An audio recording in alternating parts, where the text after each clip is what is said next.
Olá pessoal, tudo bem com vocês? Vamos hoje aqui, continuando a revisão da UFGD do Évora, tem toda a playlist com os outros vídeos no YouTube. Nós vamos fazer uma revisão da prova para a prova de língua inglesa. Para quem não me conhece, eu sou o professor João Matheus, eu sou professor de inglês há quase 10 anos e eu sou especialista em exames internacionais. Então, trago aqui para vocês algumas das técnicas para a gente poder fazer essa prova, bem como uma análise dos conteúdos que mais caem na UFGD. Vamos lá? Gente, primeira coisa, trouxe para vocês aqui uma análise das provas anteriores, porque eu acredito que se você vai fazer um vestibular, a primeira coisa que você tem que saber é quais são os conteúdos mais recorrentes, tá certo? Eu trouxe para vocês aqui de 2019 a 2022. Por que eu fiz isso? Foi porque a prova da UFGD tem mudado bastante nos últimos anos com relação às línguas estrangeiras. Se você pegar uma prova ali de 2016, 2017, você vai ver que tem provas com 2 questões e provas com 3 questões, como a prova de 2019. A partir de 2020, a prova começou a ter 5 questões. Então aqui eu consigo falar para vocês com um pouco mais de certeza, mas antes de 2019 a gente teria que fazer uma análise um pouco diferenciada, tá bem? Vamos lá, pessoal. Se você faz provas aqui no Mato Grosso do Sul, você sabe que nós temos a UFGD e nós temos a banca da FAPEC, que é responsável pela UEMS e pela UFMS. Se você assistiu o meu vídeo do intensivo UEMS e UFMS, ou uma revisão para o vestibular da UFMS, você viu que eu também fiz uma análise estatística lá. E aqui que eu quero trazer para vocês as diferenças, tá bom? Na prova da UFGD, sem sombra de dúvidas, nós temos uma prova muito interpretativa. Então, a maioria das questões, como vocês podem ver aqui, elas são de interpretação de texto, tá certo? E não só interpretação de texto, como de reading também. A gente chama de reading de forma genérica, tá?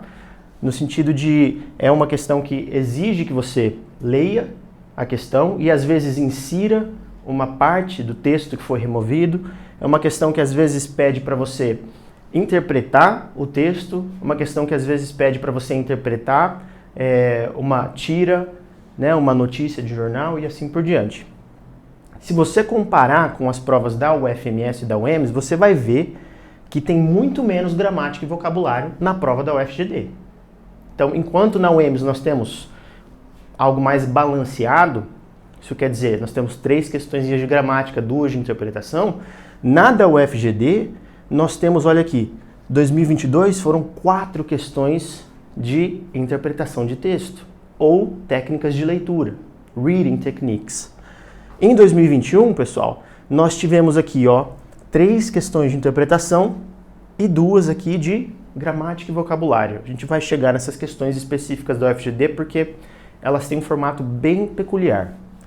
Em 2020, pessoal, 4 questões de interpretação de texto, reading, e 1 questãozinha de gramática. E na prova de 2019 e nas anteriores, as questões eram puramente de interpretação de texto, ou reading, tá? Então eu trago isso para vocês porque nós temos perfis bastante diferentes. Na prova da UFGD é uma prova que concentra as questões de interpretação de texto, enquanto que nas provas da FAPEC a gente tem, na verdade, um equilíbrio um pouquinho maior com relação a questões de interpretação e questões de gramática e vocabulário. Talvez poderia se dizer que é até uma prova mais conteudista, no sentido de cobrar aspectos gramaticais específicos, vocabulário específico e assim por diante. Tá bom? Vamos então, pessoal. Eu vou destrinchar com vocês a prova de 2022, tá certo? E vou dar alguns truques para vocês, para a gente poder fazer essa prova da melhor forma possível. Para você que está me assistindo, tá bem? Porque eu sei que muitas vezes, se você está aqui assistindo, é porque você precisa de uma ajuda no inglês, para você poder gabaritar e ter uma maior chance de entrar na universidade. E é isso que eu quero, e é isso que você quer, então vamos nessa. Pessoal, questão 1 do processo seletivo de 2022. Nós temos um texto, correto? Você olha para a primeira questão, você vê aqui qual é o estilo dela. Tá? Enquanto professor, eu bato o olho nessa questão e eu já sei o que ela está querendo. Ela está querendo que eu complete aqui com alguns termos, complete as lacunas. Isso vai possibilitar que eu trabalhe um pouco melhor com as alternativas. E é aqui que a gente vai ter que fazer a famosa eliminação. Mas por que eu não estou entrando em detalhes nessa questão, gente? Porque eu acho interessante a gente olhar que na análise eu falei que é de parts of the speech. O que são parts of the speech? Classes gramaticais. Mas essa questão também testa um outro conhecimento da língua inglesa, que é um conhecimento específico que a gente chama de collocations. E aí você está aí coçando sua cabeça falando, mas o que são collocations? Vou explicar para você de uma forma bem simples, tá? Collocations são palavras que vão junto na língua inglesa. Elas existem também na língua portuguesa. Você quer um exemplo? A gente tem os verbos beber e tomar em português. Sim ou não? Temos. Só que você não vai usar beber e tomar com absolutamente tudo. Você bebe água? Sim. Você toma água? Sim. Você bebe refrigerante? Toma refrigerante? Sim. Agora, você toma remédio, mas você não bebe remédio. Embora você possa entender o que alguma pessoa... Se alguém te falar, eu vou beber um remédio, no seu ouvido não soa estranho que a pessoa está falando, vou beber remédio? Você vai até tirar sarro da pessoa e falar, que beber remédio, rapaz? Né? Então, na língua inglesa é a mesma coisa, pessoal. A gente tem as mesmas collocations, que são palavras que geralmente vão juntas. Vou dar um exemplo para vocês. Quando alunos brasileiros geralmente aprendem a língua inglesa, eles escrevem uma expressão que, se a gente analisar pelo viés das collocations, ela está incorreta. Vou dar um exemplo para vocês. Chuva forte. Chuva forte, em português, se a gente fizer uma tradução literal para o inglês, vai ficar strong rain. Só que não é assim que se fala em inglês. Por quê? Collocations. Se você falar isso para uma pessoa que fala inglês, ela vai te entender, mas ela vai achar estranho. Vai ser a mesma coisa do vou ali beber remédio. Tá? Então, o que é o certo? O certo é heavy rain, uma chuva pesada. Então, eu quero que você tenha em mente essas duas coisas, que nós estamos trabalhando com classes de palavras e nós estamos trabalhando com collocations, palavras que combinam mais frequentemente no uso da língua inglesa. Então vamos dar uma olhada, pessoal.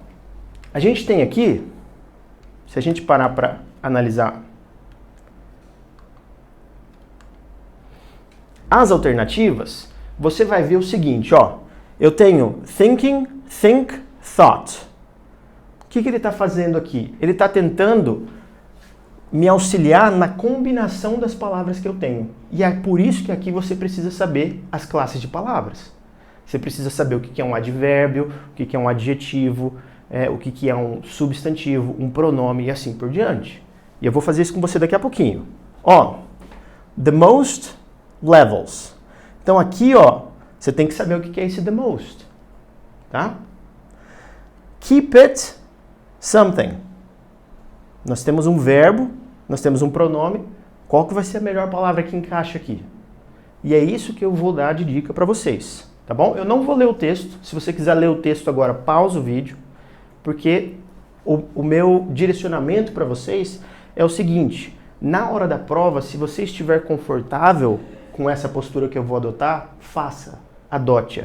Se você não estiver, faça uma leitura mais demorada da questão e aí você pode aplicar essas técnicas que eu vou ensinar para você, tá bom? Olha só, pessoal, eu não vou nem ler o texto, tá?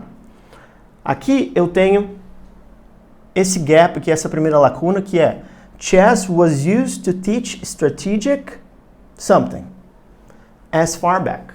Então, ó, o xadrez era utilizado para ensinar pensamento estratégico.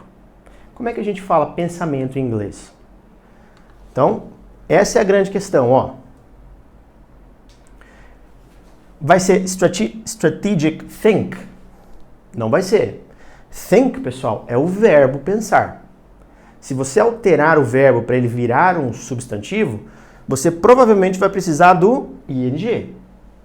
Então a gente vai ter aqui strategic thinking ou strategic thought. Os dois são substantivos. E aí você coça a cabeça e você fala, tá, e agora? Agora que você tem que lembrar das collocations. A gente fala strategic thought ou strategic thinking? Vai ser strategic thinking, tá? Ah, João, eu não sei disso. Na hora eu ia ficar confuso. Então, deixa essa primeira aqui. Vamos olhar a partir da segunda lacuna. Olha só. Vou ler só essa frase aqui para vocês. Ó. The player starts off slow and gains in skill until they are able to skillfully navigate the most levels. Então, pessoal, aqui, o que você tem que saber, do que você tem que se lembrar? Que a gente tem os comparativos e superlativos na língua inglesa. E eles geralmente vão precisar de um adjetivo, claro, mas eles geralmente vão trazer um elemento de comparação. Se eu estou comparando dois elementos, eu vou usar o comparative. Se eu estou comparando um elemento com todo, eu vou usar o superlative. Então, a minha palavra que falta aqui é um adjetivo. Vamos dar uma olhadinha onde nós temos um adjetivo? Olha só, itens A e B eu já posso cortar. Por quê? Se a palavra terminou com LY, ela é um advérbio. Lembra disso comigo. As palavras, geralmente as palavras que finalizam em LY são advérbios. E, para ser bem sincero, difficultly é uma palavra rara na língua inglesa, tá? Não é uma palavra com uso muito frequente. Você pode até pesquisar aí, pausa o vídeo e vai pesquisar num dicionário de frequência. Você vai ver que não é uma coisa muito comum, tá? Então, A e B já foi. Olha só, galera. A gente vai ter que ir para o 3 e para o 4. Olha aqui. Games that are planned and designed well will offer enough difficulty to keep it while still being easy enough for the player to win. Aqui nós vamos precisar de qual palavra, pessoal? Vou dar uma estratégia para vocês aqui, tá? Aqui nós vamos ter o verbo keep, o it vai funcionar como um pronome e a palavra posterior ela vai fazer referência ao it. Então a gente vai precisar de um adjetivo. Se eu olhar aqui para vocês, pessoal, challenge é verbo, tá? Challenge é verbo. A gente não pode falar keep it challenge. Não. A gente vai ter que dizer keep it challenging. Tá certo? Se eu analisar uma outra matéria da língua inglesa, que é verbos seguidos de gerúndio, verbos seguidos de infinitivo, eu também vou me lembrar que quando nós temos locuções verbais em inglês com o verbo to keep, o próximo verbo é sempre no ing. Estou aqui 2 macetes para você saber. Você pode estudar tanto pela parte de adjetivos, tá? Quanto pela parte de locuções verbais na língua inglesa. Quais são seguidas por gerúndio e quais são seguidas por infinitivo. Então, se eu fizer isso com vocês, eu já consigo saber a resposta correta. Olha só, pode ser challenge? Não. A e B, eu consigo marcar? Não, porque tem difficultly. Então, a única alternativa possível é letra D. Strategic thinking é a collocation mais comum na língua inglesa. A gente tem the most difficult, o mais difícil. Keep it challenging, tá? E aqui que nós vamos avaliar a 4 e a 5 para confirmar a nossa resposta. Olha lá. They learn and practice the right way to do things. A gente vai ter aqui active and actively. Gente, learn e practice são o quê? São verbos. Qual que é a palavra que faz a gradação de um verbo? É um advérbio, galera. Se você está se referindo a um verbo, você provavelmente é um advérbio, tá? Estou dizendo provavelmente aqui, mas é com muita certeza que vai ser um advérbio, tá? Então, a única possibilidade vai ser o actively. Veja só que os advérbios terminam geralmente em LY. Nós temos algumas exceções. E aí, a gente vai ter a nossa última parte do texto, que é Flight simulators are a perfect example of game-based learning. Aqui, pessoal, vamos nos lembrar qual é a classe de palavra que ele está nos pedindo. Aqui a gente vai precisar de um substantivo. The é um artigo. Então nós temos que nos lembrar que geralmente na língua inglesa, se nós temos the, a próxima palavra vai ser provavelmente um substantivo. Podem existir casos em que nós vamos ter adjetivos e outras palavras, mas depois a gente vai acabar tendo também o substantivo. E como é que a gente faz o substantivo de effective? É effectiveness, tá? Effections, não é? E effective, a gente está pegando o adjetivo e colocando aqui, ó. A gente pode usar o adjetivo aqui? Não pode. Então, o effective ele vai precisar do sufixo ness para virar um substantivo. Letra D, a resposta correta. Beleza? Espero que isso aqui tenha ajudado você. Algumas técnicas para você se lembrar na hora de fazer prova. Você reparou que eu não li o texto, tá? Para ser bem sincero, no momento dessa gravação, eu também não li o texto. Não preparei ontem, não li, tá certo? Porque é uma técnica que você pode utilizar para se sair melhor na prova em menos tempo. Tá bom? Ah, mas João, eu tenho um pouco de receio. Então, meu amigo, se você tem receio, volta e confere. Tá certo? Particularmente falando, eu não leria. Tá? Eu usaria esse tempo aí para uma questão de física, para uma questão de química, que é um pouco mais complicada. E aí você precisa desse tempo que você economizou aqui. Tá bom? Vamos para a questão 2, pessoal. Aqui não tem jeito. Aqui a gente vai ter que ler. Por quê? Aqui nós temos uma questão em que foi extraído um excerto, uma parte do texto, e a questão pede para você justamente qual é o excerto que foi retirado. Então aqui é um texto de interpretação, tá? É uma questão de interpretação de texto, perdão, mas nós temos também a avaliação de uma habilidade que a gente chama Reading for Specific Information, or Reading for Detail, que é isso que eles querem saber se você tem, tá? É uma leitura para o detalhe. Então vamos lá, eu aconselho que você pare o vídeo agora, tá? Mas não me esquece não, dá um pause aí, e aí você vai ler esse texto com calma, com tranquilidade, até a gente chegar nesses últimos parágrafos aqui. Tá bom? Vamos nessa, galera. Olha só, se você pausou o texto e leu, eu vou dar uma lidinha só nesse último trecho aqui, para que você faça comigo, e eu quero que você veja a minha forma de pensar. Eu acho muito importante quando os professores, eles não só mostram a resposta correta, como eles também mostram o próprio processo de chegar até a resposta correta. Nas questões de exatas, isso é, de certa forma, um pouco mais autoevidente, mas nas questões de humanas a gente raramente faz isso. Então eu acho importante, tá bom? Vamos lá. Effects of physical distancing. Some effects of social isolation are specific to pandemics or other public health situations that require people to physically distance. Loneliness and depression can go hand in hand with anxiety and fear about the dangers associated with the event that made physical distancing measures necessary. Nós temos o nosso gap aqui, e depois nós temos even people who are supportive of safety-related isolation and quarantine can experience frustration and irritability. Então nós temos essa parte do texto dizendo que nós temos a solidão e a depressão que andam de mãos dadas com ansiedade e medo dos perigos associados com os eventos que tornaram, né, o distanciamento social necessário. Até mesmo as pessoas que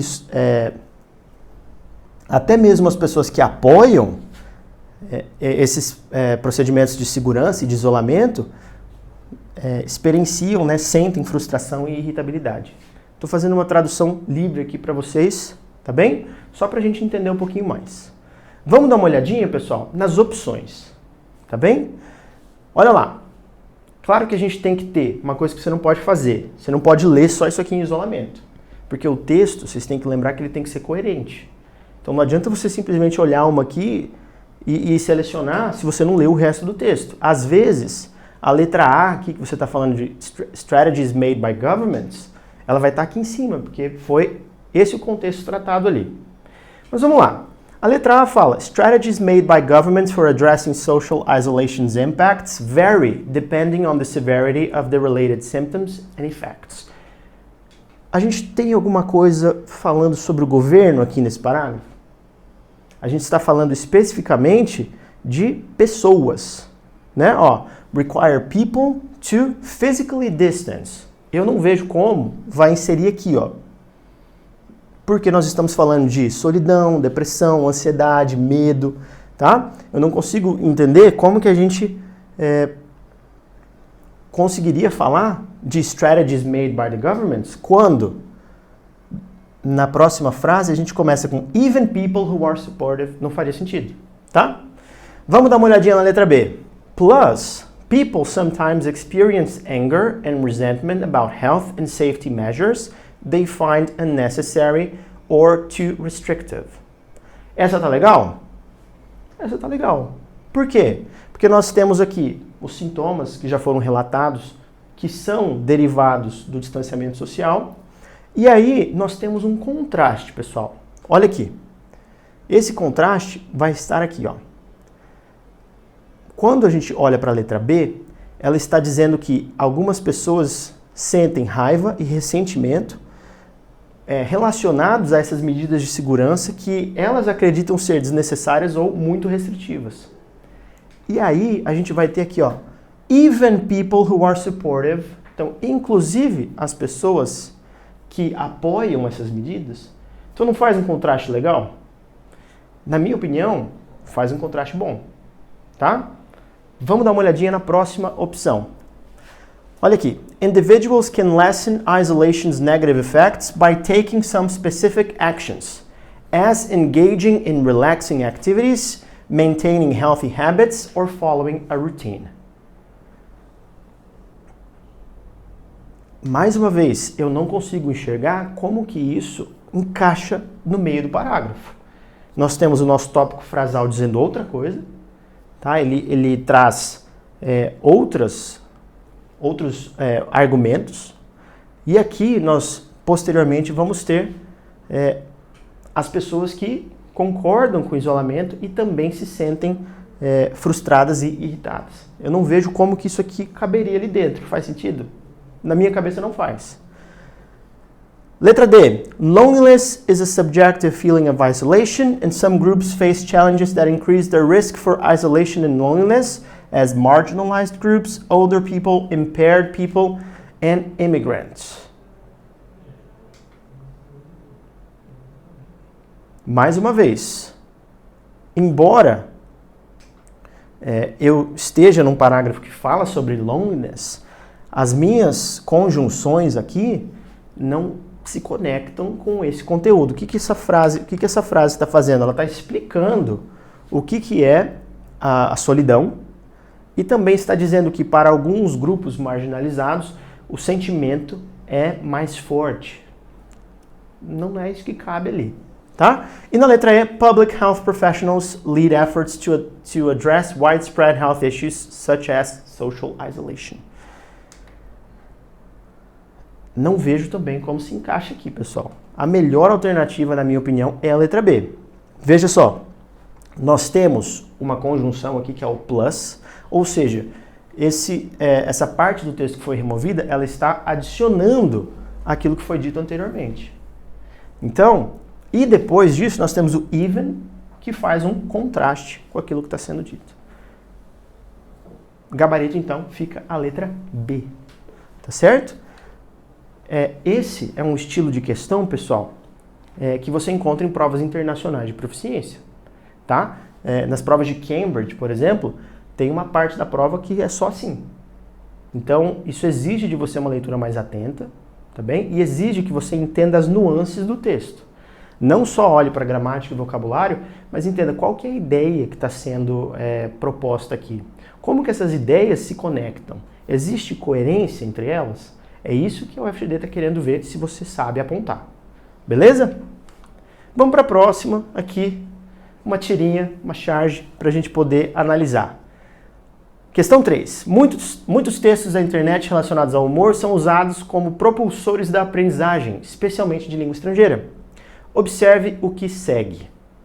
A gente tem uma pessoa aqui dando um depoimento, tá? Não sei se essa pessoa é réu, se ela é testemunha. Provavelmente ela é ré, tá? Porque ela está dizendo que não fez nada, tá bom? E aqui nós temos o painel de jurados. Pessoal, sem olhar as alternativas, qual que é a graça dessa charge? O que a gente depreende dessa charge? Os jurados estão falando, a confession, uma confissão, né?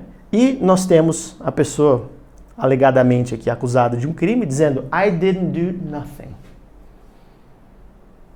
Quando a gente fala, quando a gente usa nothing e anything, nós temos que nos lembrar que quando eu uso o negativo, eu vou ter que mudar o meu nothing para o anything. Então, I didn't do anything. Essa seria a norma culta da língua inglesa. I didn't do nothing vai ser uma forma coloquial de se dizer que ele não fez nada. Por quê, pessoal? Porque quando você fala I didn't do nothing, é a mesma coisa de dizer eu não fiz nada. Só que, e eu gosto que os professores de língua portuguesa trabalham com isso, e os professores de lógica também, o que acontece quando você usa duas negações? Ela vira uma propositiva afirmativa. Uma proposição afirmativa, certo? Então aqui, se ele está falando I didn't do nothing, ele está querendo dizer eu fiz algo. Então essa é a graça da charge, sem nem olhar as alternativas. Tá? Então, vamos ver se tem uma alternativa que diz isso? Olha lá. O efeito humorístico desse texto ocorre devido a haver uma confissão na qual o réu usou gíria perante o promotor. Ele usou uma expressão coloquial. Realmente é uma gíria, tá? Mas é esse o humor? Não. Ao réu se encontrar numa posição inferiorizada em relação ao juiz, o juiz nem tá na tirinha, pessoal. Aqui, ó, Your Honor, tá aqui, ó, nem tá na tirinha. Tá? A todos os membros do júri terem tido a mesma ideia simultaneamente? É daqui que vem o humor? Embora seja realmente engraçado, né? A sua parte verbal possuir dupla negação, o que poderia se tornar uma afirmação? É essa a nossa alternativa. Tá?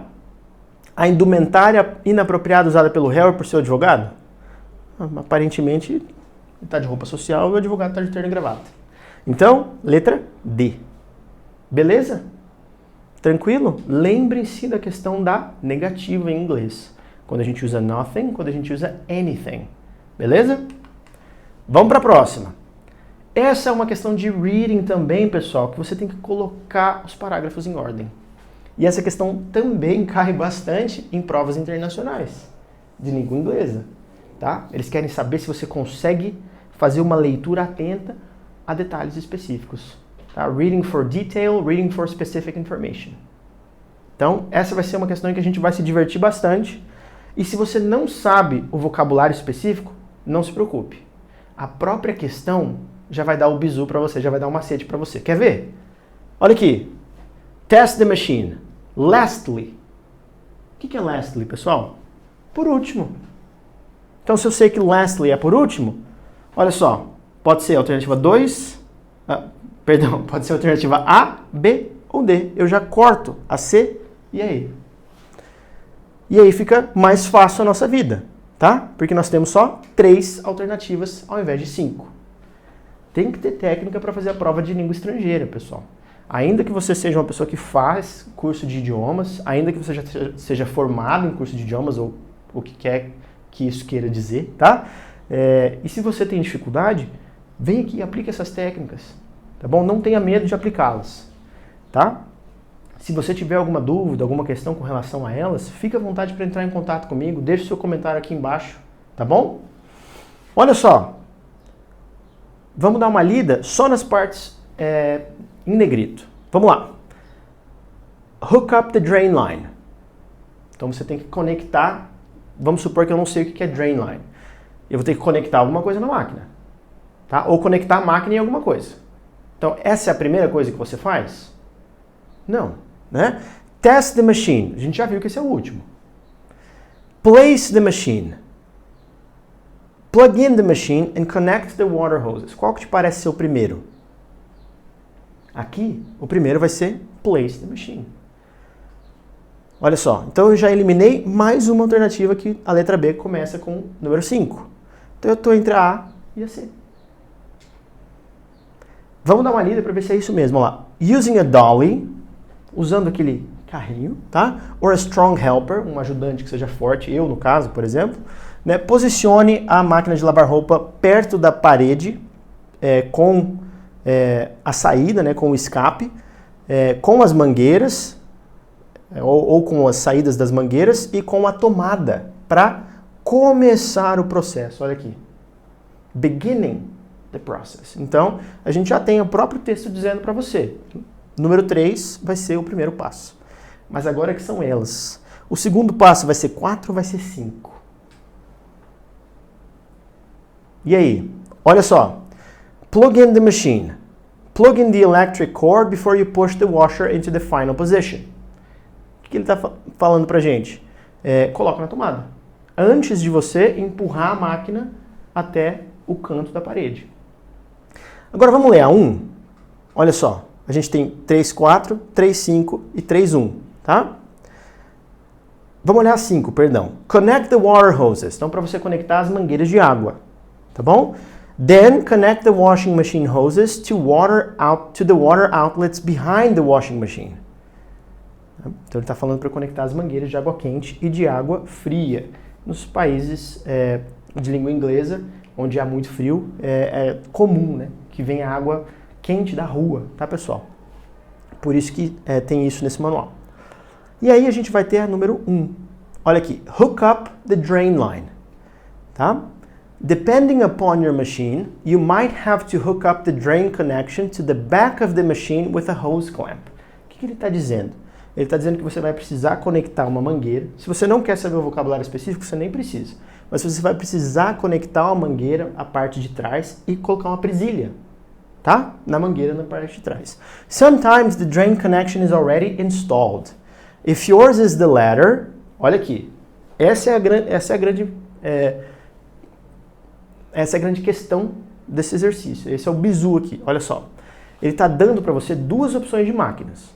Ele está dizendo para você que você tem que conectar a mangueira e colocar a presilha. E ele está dizendo que às vezes a presilha já vem instalada. Então você vai ter duas opções. Olha aqui. If yours is the latter, esse é o bizu que eu quero que você saiba para questões de reading em inglês, pessoal. É o este e aquele da língua portuguesa. Vocês já assistiram a aula do professor Sérgio, ele já deve ter falado para vocês várias vezes da questão de elementos catafóricos e anafóricos. Na língua inglesa a gente tem duas expressões muito específicas, que são iguais ao este e aquele. O este faz referência ao elemento mais próximo, quando nós temos dois elementos sugeridos no texto.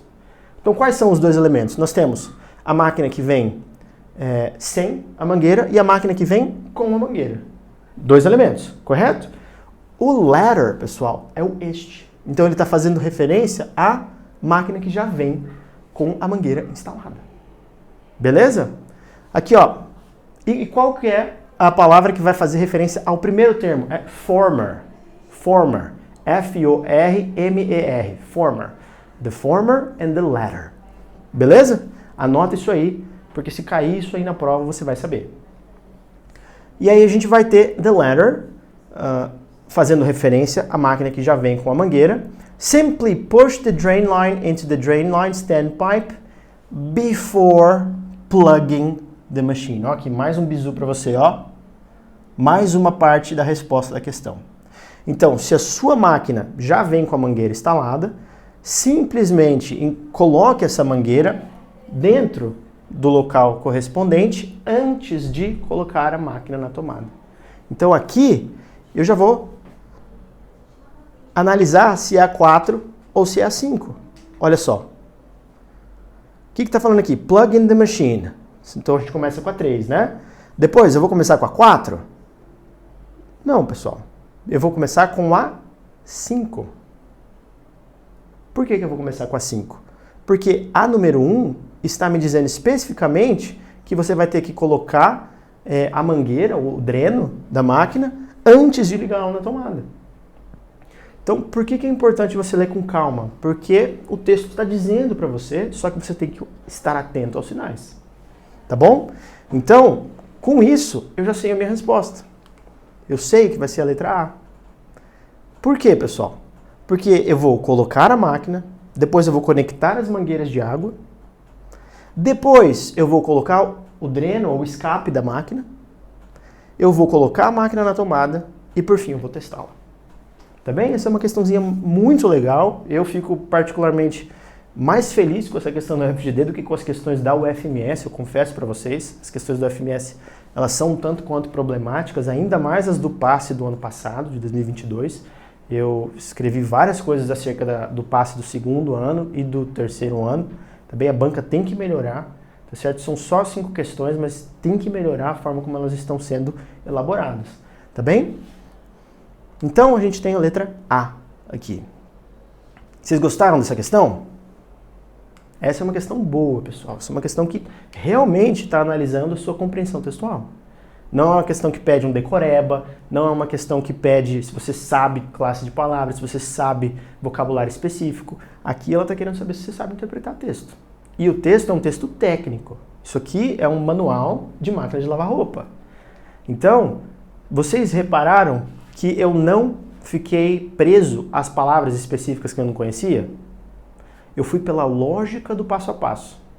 Vocês querem que eu confesse uma coisa para vocês? Eu nem tinha lido esse texto. Por quê? Porque eu queria que vocês vissem o meu processo de chegar até a resposta. Eu deixei para ler aqui na frente da câmera, correndo o risco de escolher uma alternativa errada. Brincadeira, pessoal. Porque eu quero que vocês vejam a forma como o professor pensa, para que vocês também analisem de uma forma que leve vocês à questão, à alternativa correta. Beleza? Vamos agora, pessoal, para o PSV 2021, mais 2 questõezinhas só, para a gente finalizar a nossa parte de língua inglesa da UFGD. Se a gente voltar na nossa análise de questão aqui, você vai ver que a de 2021 nós tivemos 2 questõezinhas de gramática e 3 de reading ou interpretação de texto. Eu vou dar uma olhadinha nelas. Tá bom? Só para não falar que a gente não cobriu esse assunto. Até porque reference pronouns é uma matéria que é recorrentemente cobrada. Tá bom? Vamos lá. Olha para a questão. Não precisa ler. O que ela está te cobrando, pessoal? Ela está cobrando se você sabe pronomes. Mas são quaisquer pronomes estes que a questão está cobrando? Não. Ela está cobrando os pronomes de referência. A gente já fez essa revisão várias vezes para as outras provas e aqui eu falo para vocês mais uma vez. Em Mato Grosso do Sul, esse é um estilo de questão, um tipo de questão recorrente. Vai cair. Eu não digo sempre, mas 95% das provas que eu analisei, tanto da FAPEC quanto da UFGD, não posso dizer que a prova mudou agora, mas da FAPEC, por exemplo, sempre tem. Da UFGD, 2021, tinha uma questão. Então esse é um conteúdo para você ter assim também na manga, tá? O que são pronomes de referência, pessoal? São pronomes anafóricos ou catafóricos. Se você não sabe o que é isso, você tem que assistir a revisão do professor Sérgio, porque com certeza ele vai ter dito isso para você lá, tá bom? Mas os pronomes catafóricos e anafóricos são aqueles que fazem referência a outros elementos do texto anteriores ou posteriores ao pronome. Tá bom? O que nós temos aqui, gente? Nós temos them, it, they e them. Se a gente parar para pensar, uma questão molezinha, mas a gente precisa ler com atenção. Então, vamos lá, pessoal. Eu quero que você leia comigo a partir do pronome, para a gente depois fazer uma seta, fazer a referência ao elemento correto. Olha lá.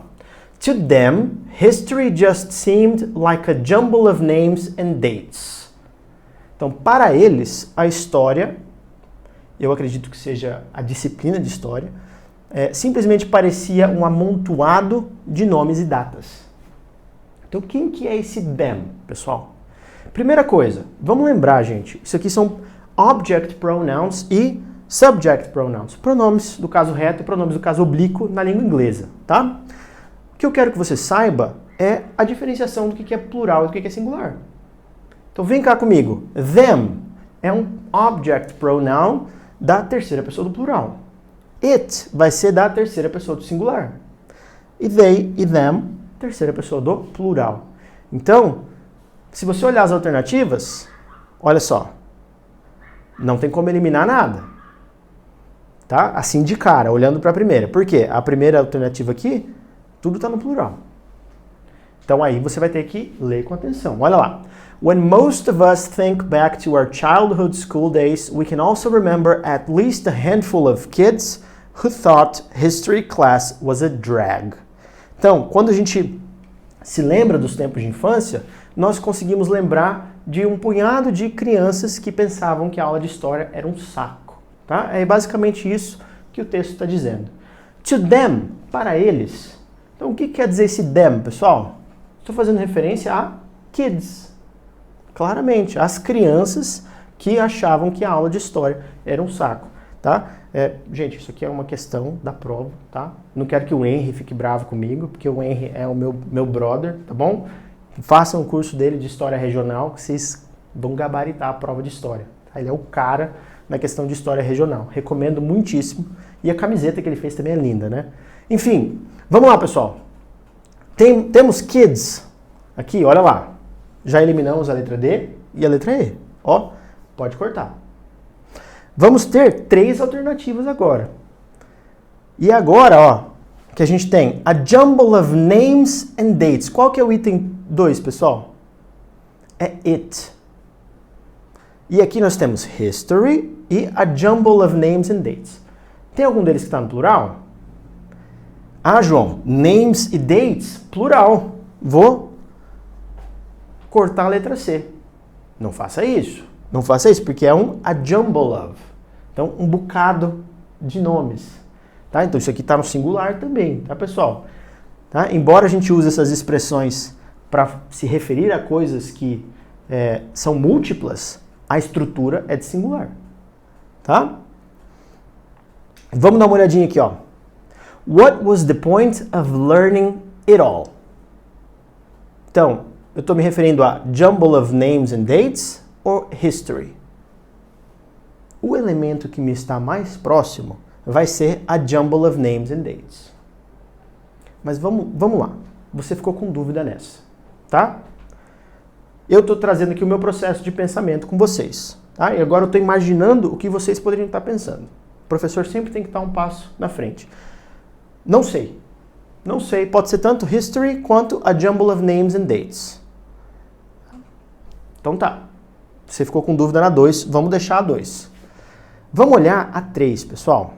Olha aqui. It tells you where your ancestors came from and tells you who they were. Então, aqui nós temos uma frase que nós usamos your ancestors e aí nós usamos um pronome pessoal, they, terceira pessoa, para nos referirmos a your ancestors. Então aqui a gente já consegue eliminar, por exemplo, a letra B. Porque não é your nation, city or community. Vai ser your ancestors. Ainda assim, sobrou a letra A e a letra C. Então, você já eliminou 3, fica tranquilo. Falta só uma para você eliminar. Vamos dar uma olhadinha aqui, ó, na última frase. Most importantly of all, it gives you the ability to spot and appreciate the legacies you may have inherited from them. Então, mais importante de tudo, isso lhe dá a habilidade de reconhecer e apreciar ou valorizar os legados que você deve ter herdado deles. E aí, esse deles, them, está fazendo referência a quê, pessoal? Ele está fazendo referência a legacies. Os legados que vocês receberam deles, the legacies you got from them. Não é, galera. Você recebeu o legado de alguém. Então, quem é esse alguém? Mais uma vez, nós vamos ter your ancestors. Tá bem? Por consequência, pessoal, vai ficar a letra A. Tá? Olha só. Lembra que a gente estava com dúvida no item 2? O it, no fim das contas, fazia referência a history class. Posso entrar com recurso contra essa questão? Talvez. Talvez você possa ter professores que vão falar, não, a jumble of names e dates, isso é plural, não é singular. Você vai ter outros professores que vão falar, não, isso é singular. Tá? Eu sei porque existe essa divergência entre os gramáticos da língua inglesa. Tá bom? Então, a gente vai trazer a letra A para vocês aqui como gabarito. Gostaram dessa forma de fazer a questão? Vocês não precisaram ler o texto todo, tá? O que eu recomendo que você faça na hora da prova é circular os elementos aos quais o pronome pode se referir, e aí eu quero que você faça a concordância, tá? Pensa na concordância. Isso aqui é them. O elemento a que está se referindo, tá no singular ou está no plural? A UFGD não deu uma questão muito fácil, mas outras bancas dão. A banca da FAPEC, por exemplo, ela faz uma questão muito mais fácil, cobrando esse mesmo conteúdo. Beleza?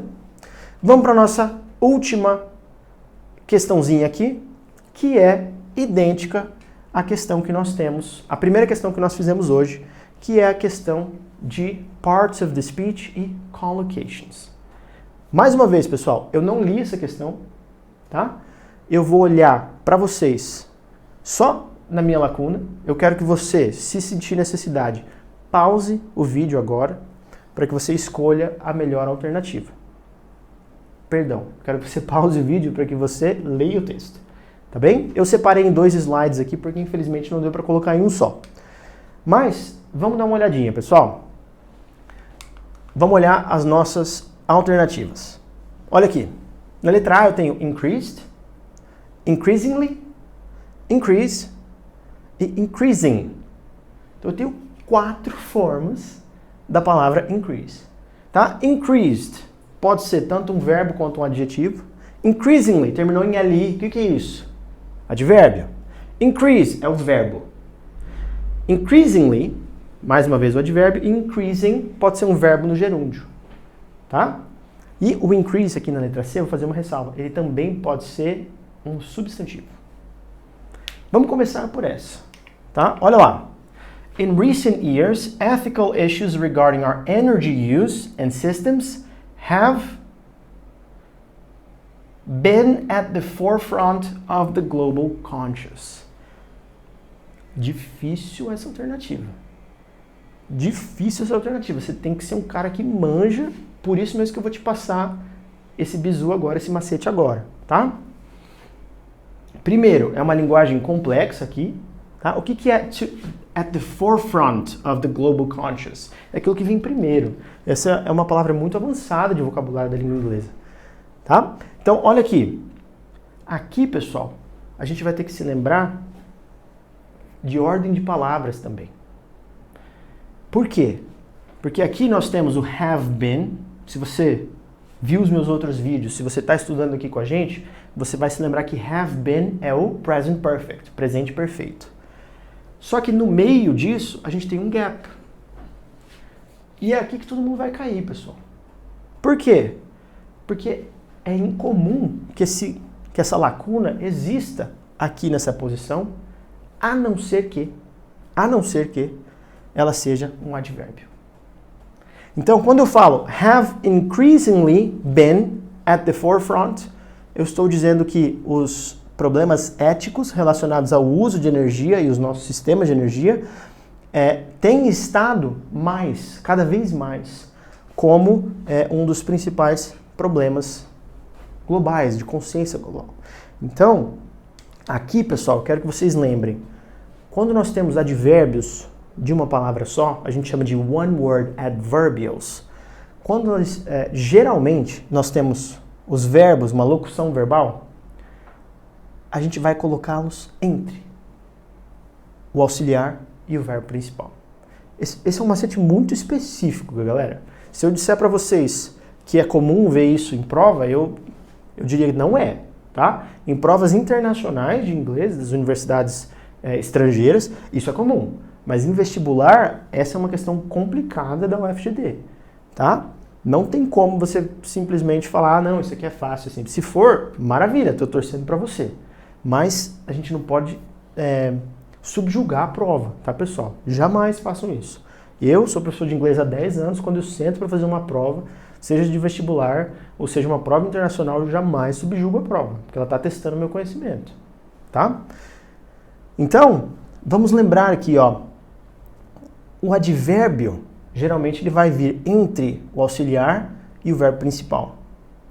Então, nenhum dos outros consegue encaixar, pessoal. Have increased been. Faz sentido. Have increased been? Também não. Have increasing been? Não faz sentido algum, tá? Então, se você quiser olhar pelo conteúdo da classe de palavras, been é o quê? É o verbo principal no particípio. Então, o que faz referência a um verbo, pessoal? Vai ser um advérbio, tá? Beleza? Muito legal esse item aqui, mas você tem que ter esse macetinho na manga para você não cair, tá bom? These ethical are more important now than ever. Legal. Olha só, these é um pronome demonstrativo, ethical vai ser um adjetivo. O que caracteriza... Perdão, pessoal. A que se refere ou o que faz... Qual é a função de um objetivo? Perdão, galera. Qual que é a função de um adjetivo? Vai ser de fazer referência ou qualificar um substantivo. Então, olha aqui. A gente tem increasingly na B ou na D. Então, eu vou eliminar a A, C e a E, tá bom? E na B eu tenho considerate, these ethical considerate, e eu vou ter these ethical considerations. Galera, considerate é adjetivo e é um falso cognato, tá? Eu posso utilizar considerate quando eu quero dizer thoughtful, alguém que é simpático, alguém que é empatético, empático, né? Empathetic, eu pensando em inglês e português. É empático com alguém que pensa nos outros antes de si mesmo. Essa pessoa é considerate, thoughtful, é uma pessoa gentil, generosa, tá? O verbo seria consider, tá bom? E o substantivo é considerations, tá bom? Não tem como eu utilizar considerate aqui, porque é um substantivo. Então, these ethical considerations. Considerate é um falso cognato. Então, a gente já tem a resposta, pessoal. Letra D. Vamos confirmar se é a letra D mesmo? Olha só, a gente fez dois itens sem nem ler o texto. Claro que aqui, como eu estou explicando, demora um pouquinho. Na prova, você olhou isso, teve esses dois lampejos aqui, você lembrou do que eu estou falando para você, de alguns macetinhos que a gente aprendeu hoje? Foi a questão. Vamos confirmar a 3 e a 4? Olha aqui. This shows no signs of reducing. Eu nem preciso ler o parágrafo anterior, porque está dizendo aqui, ó, isso mostra que não há sinais de redução. Isso é uma coisa boa ou ruim? É uma coisa ruim, certo? Então, você não vai escolher unfortunate. Você vai escolher aqui o advérbio. Advérbio de início de frase, tá? Quer dizer o quê? Infelizmente, ó, unfortunately. Advérbio de início de frase. Eu sei que ele é um advérbio também, se você quiser lembrar essa regrinha, porque ele está deslocado. E advérbios deslocados, eles têm vírgula. Na língua portuguesa, o professor Sérgio deve ter falado para vocês isso com bastante veemência. Se você deslocar o advérbio, você tem que mostrar que você está deslocando. Na língua inglesa a gente discute isso um pouquinho. Os americanos não gostam muito de colocar vírgula em advérbio, tá? Mas os britânicos, eles já são mais fã da vírgula. E aqui a gente vai ter Here are 3 of the most promising alternative fuel sources that could to turn things around. Could, pessoal, modal verb. Quando a gente usa modal verbs na língua inglesa, a gente tem duas possibilidades. O modal verb no presente, cuja estrutura vai ser modal verb mais verbo na forma básica, na base form, sem alteração. Então, could do, could be, could learn. Ou eu posso ir para o passado, pessoal. E aí eu vou ter que ter uma estrutura que vai usar 3 elementos. Quando eu estou falando do passado, me referindo a coisas que eu gostaria que tivessem sido diferentes, vou falar o seguinte: I could have been, I could have done something different. Então eu vou usar o modal verb, mais o have, mais o verbo principal no particípio. Então, a gente tem algumas opções aí, tá? A única, claro, vai ser o verbo na forma básica, na base form. Porque nós não temos o have aqui. Could have, aí eu precisaria de um particípio. Como eu só tenho o could, vou precisar da forma básica. Letra D, confirmada. Pessoal, temos mais uma questãozinha aqui. Não vou nem olhar as alternativas para você, eu acho que eu já estourei meu tempo aqui. Vamos lá. Words cannot tell you how much I love you, so forget it. Por que essa tira é engraçada, pessoal? Vamos fazer a mesma análise que a gente fez sobre a questão do réu diante do promotor. A gente tem a personagem dizendo: as palavras não conseguem expressar o quanto eu te amo. Então larga a mão. Essa é a graça. Tá bem? O que está acontecendo aqui? Vamos olhar. According to the cartoon, de acordo com a charge, a personagem queria dar todo o mundo ao seu namorado, amante, mas ele teve branco. Né? The character wanted to give the whole world to his lover, but his mind went blank. Olha aqui. Olha aqui. Safada essa questão da UFGD. Sem vergonha essa questão. Por quê? Porque ele está contando com o fato de que você vai confundir world, que é mundo, com words, que são palavras. Se você ler com pressa, você vai olhar a letra A e vai marcar. Tá? Então, toma cuidado, pessoal. Toma cuidado, porque essa é uma prova de inglês em que você precisa estar mais bem preparado do que as outras bancas de Mato Grosso do Sul. Você precisa. A UFGD tem esse perfil de cobrar e de esperar que os candidatos estejam bem preparados para a prova, em todas as habilidades, em todas as áreas de conhecimento. Vamos lá. According to the cartoon, the character decided to give up on writing a love letter. Então, a personagem decidiu desistir de escrever uma carta de amor because he realized the words could not represent totally his feelings. Porque ele se deu conta de que as palavras não representariam seus sentimentos em sua totalidade. É isso. É isso. Olha aqui, ó. As palavras não conseguem expressar o quanto eu te amo, então deixa pra lá. Beleza? Gente, fiz essas questõezinhas com vocês. Espero que vocês tenham gostado. Se vocês tiverem qualquer dúvida, deixem um comentário aqui no vídeo do Évora, tá bom?